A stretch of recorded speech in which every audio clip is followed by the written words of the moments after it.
જેમાં પેટ્રોલ ડીઝલનો પૂરતો જથ્થો ઉપલબ્ધ છે। સરકારની પ્રવક્તા મંત્રી જીતુભાઈ વાઘાણીની સ્પષ્ટતા, નાગરિકો અફવાઓથી દૂર રહે અને પેનિક બાઇંગ ન કરે એવી અપીલ કરી છે। જીતુ વાઘાણીએ કહ્યું છે કે પુરવઠા વિભાગ દ્વારા જથ્થાનું સતત મોનિટરિંગ થાય છે। આઈઓસીએલ, બીપીસીએલ અને એચપીસીએલ કંપનીઓ સાથે દૈનિક બેઠકો યોજાય છે। જે વિસ્તાર કે પંપ પર સ્ટોક ઓછો જણાય ત્યાં પ્રાથમિકતાના ધોરણે ટેન્કર મોકલવા માટે કંપનીઓને ત્વરિત સૂચનાઓ અપાઈ છે। ઈંધણનું અનધિકૃત વેચાણ કે સંગ્રહખોરી ન થાય તે સુનિશ્ચિત કરવા વહીવટી તંત્રને કડક સૂચનો અપાયા છે। જિલ્લા પુરવઠા અધિકારીઓ અને કંપનીઓને જરૂરી વ્યવસ્થા ગોઠવવા દિશા નિર્દેશો અપાયા હોવાનું પણ તેમણે જણાવ્યું। કૃષિ હેતુ માટે 200 લીટરની મર્યાદામાં અને મોબાઈલ ટાવર્સ માટે 1000 લીટરની મર્યાદામાં ડીઝલ મેળવી શકાશે। ઇન્ફ્રાસ્ટ્રક્ચર પ્રોજેક્ટ અને ઉદ્યોગો માટે જે સાધનો પંપ પર લઈ જઈ શકાય તેમ નથી તેઓને છેલ્લા 6 માસના સરેરાશ ઉપયોગના ધ્યાનમાં રાખી ડીઝલ ફાળવવામાં આવશે।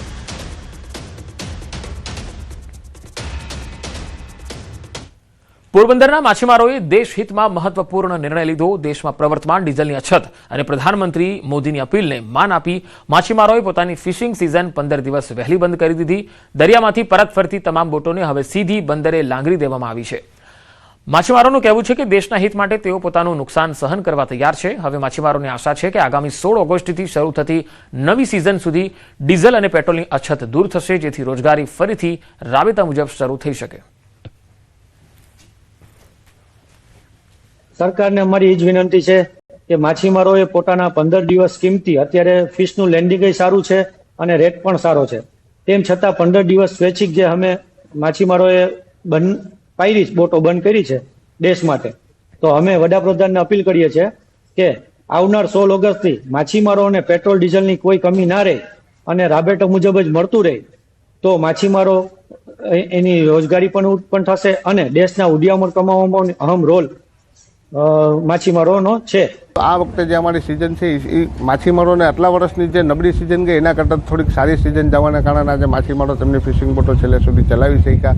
અને એક હવે મોટું કારણ એ જ છે કે ભાઈ જે ડીઝલની સમસ્યા છે, આ ડીઝલની સમસ્યા અને ડીઝલનો એટલો બધી જે ભાવ વધારો, આ મોંઘવારીએ માજા મૂકી દીધી છે। ફિશિંગ બોટો આવતા વર્ષે અમારે ચલાવી કેવી રીતે, આજે એ મોટો પ્રશ્ન ઊભો થશે। ઇબોલા વાયરસને લઈ ગુજરાત સરકાર એલર્ટ મોડ પર છે। આરોગ્ય મંત્રી પ્રફુલ્લ પાનસેરિયાની અધ્યક્ષતામાં આરોગ્ય વિભાગના ઉચ્ચ અધિકારીઓની એક મહત્વની સમીક્ષા બેઠક મળી। ઇબોલાને લઈ આગોતરા આયોજન અંગે વિસ્તૃત ચર્ચા કરવામાં આવી। અમદાવાદ સિવિલ ખાતે 32 બેડની અલાયદી વ્યવસ્થા કરાઈ। એસવીપી હોસ્પિટલમાં 60 બેડની અલાયદી વ્યવસ્થા કરાઈ। સુરત સિવિલમાં પણ 10 બેડની અલગ વ્યવસ્થા કાર્યરત છે। આરોગ્ય મંત્રીએ કહ્યું કે હાલ ભારતમાં ઇબોલાના એક પણ કેસ નથી, જેથી લોકોએ ગભરાવાની જરૂર નથી। રાજ્ય સરકાર કોઈપણ સ્થિતિને પહોંચી વળવા સજ્જ છે। અમદાવાદ એરપોર્ટ પર ઇબોલા વાયરસને લઈ ડીજીસીએ સક્રિય છે। આંતરરાષ્ટ્રીય મુસાફરો માટે ખાસ એસઓપી જાહેર કરાઈ છે। આંતરરાષ્ટ્રીય ફ્લાઇટ્સના તમામ મુસાફરો માટે એસડીએફ ફરજિયાત છે। વિમાનની અંદર આરોગ્ય સંબંધિત જાહેરાતો પણ થશે। એરપોર્ટ પર 24 કલાક હેલ્થ વર્કર્સની ટીમ તૈનાત રહેશે।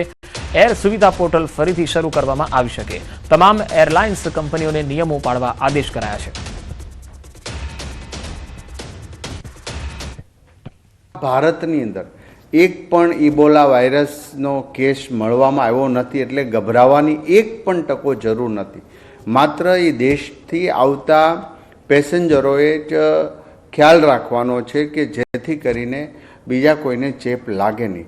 ગુજરાત ગવર્મેન્ટના તમામ અધિકારીઓ, આરોગ્ય વિભાગના અધિકારીઓ આ બાબતે સંપૂર્ણપણે તૈયારી સાથે સજ્જ છે। અમદાવાદ સિવિલ અને સુરત સિવિલમાં અલાયદી વ્યવસ્થા પણ કરવામાં આવી છે, પણ એની કોઈ જરૂરિયાત પડશે નહીં એવી આપણે આશા રાખીએ છીએ। મહેસાણાના સાંસદ મયંક નાયક વિશે છેલ્લા 2-3 દિવસથી સોશિયલ મીડિયા પર વાયરલ થયેલી એક કથિત ઓડિયો ક્લિપનો વિવાદ આખરે શાંત પડ્યો છે। આ વિવાદિત ઓડિયો ક્લિપ મુદ્દે મહેસાણા ભાજપના નેતા પિન્ટુ પટેલે આજે પોતાની ભૂલ સ્વીકારી લીધી। જાહેરમાં મીડિયા સમક્ષ ભૂલ સ્વીકારી તેમણે કહ્યું કે આ ટિપ્પણી તેમની જિંદગીની મોટામાં મોટી ભૂલ હતી। વાયરલ ક્લિપના કારણે જે પણ વ્યક્તિઓ કે કાર્યકર્તાઓની લાગણી દુભાઈ અને દુઃખ લાગ્યો હોય તો એ તમામની તેમણે હૃદયપૂર્વક માફી પણ માંગી।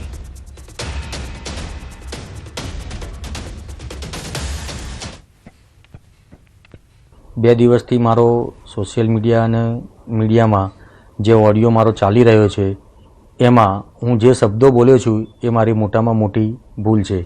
એ બદલ પાર્ટી અને આગેવાનશ્રીઓનો હું હૃદય અને દિલથી માફી માગું છું। સાબરકાંઠાના વિજયનગરના ચિતરિયા તાલુકા પંચાયત સીટના ભાજપના ઉમેદવારનો ભવ્ય વિજય થયો છે। ત્યારે રવિવારના રોજ યોજાઈ હતી ચૂંટણી।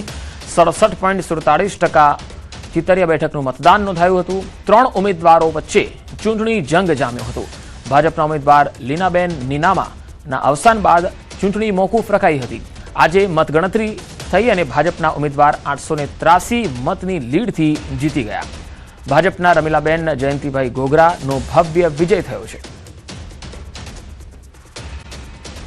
નવા મેયર મળવાના છે ત્યારે એએમસીની સામાન્ય સભામાં આ જાહેરાત થવાની છે. સામાન્ય સભામાં જવા માટે કાઉન્સિલરો પબ્લિક ટ્રાન્સપોર્ટનો ઉપયોગ કરશે. પીએમ મોદીની ઈંધણ બચાવો અપીલને સમર્થન આપશે. બોડકદેવ વોર્ડમાં કાઉન્સિલરો એએમસીની ઓફિસ જવા માટે રવાના થયા છે અને તમે જોઈ શકો છો કે એ તમામ પબ્લિક ટ્રાન્સપોર્ટ બસમાં સવાર થઈને જઈ રહ્યા છે. તો પીએમ મોદીની ઈંધણ બચાવો અપીલને આ તમામ કાઉન્સિલરો સમર્થન આપતા જોવા મળ્યા અને બસમાં સવાર થઈ અને કોર્પોરેશનની ઓફિસે જઈ રહ્યા છે.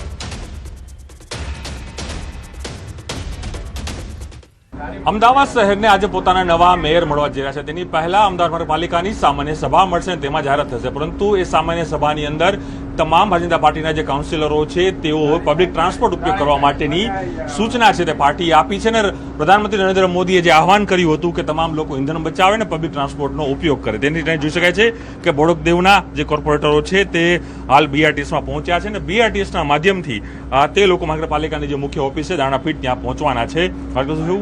દેવાંગણી સર, પીએમ મોદી અપીલ કરી છે પબ્લિક ટ્રાન્સપોર્ટ ઉપયોગ કરવાની.